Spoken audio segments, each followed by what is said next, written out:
from 0 if you want to develop power.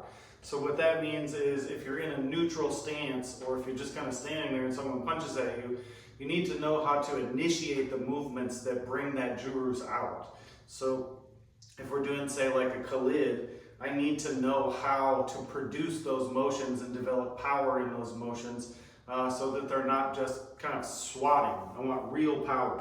So to do that, you train these from 0. So we train them from this temple stance, but really that's what that means to us, is that, we're learning how to develop real power, where the torque comes from in these strikes and blocks.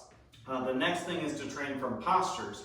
So when you go to the jurus from 0, you notice that we have a posture here when we start, or a posture here when we start. So all the forehand jurus would come from there, and all of the cross-hit jurus would come from here. So you kind of note that we are coming from a posture out into the jurus.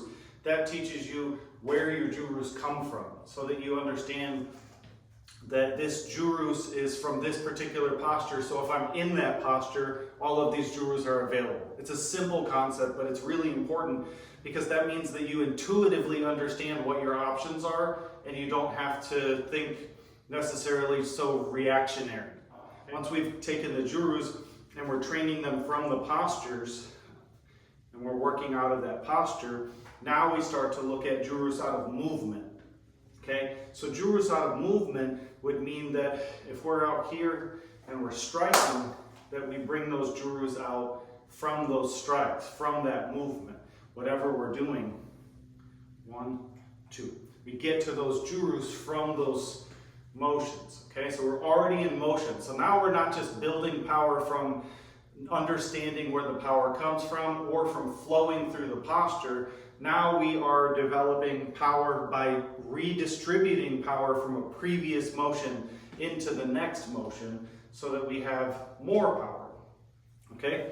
It also makes us more efficient, faster. We're able to produce movement out of other movements through recycled like power development, basically. And then the last thing, as you're training them like this, would be to develop that violent, demeanor and that violence in the movement. So you've got to train your jurus to be destructive in the way that you would want them to be in combat while you're training in the school. Okay?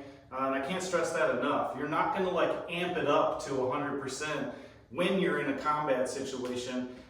You're just going to do what you've been doing in the school. So if you're always moving slowly and fluidly, and you're never training to have that killer instinct, that's not going to be there just because you tell yourself it's going to be there. You have to train it, okay? So that's the last step, is when you get that idea of training your jurus out of movement. Now you have to start to put that demeanor and that snap and that attitude and that power and destructiveness and that violence behind it. That you have to train to do those jurus like you're actually hitting something, so that they have real effectiveness and that real energy behind them.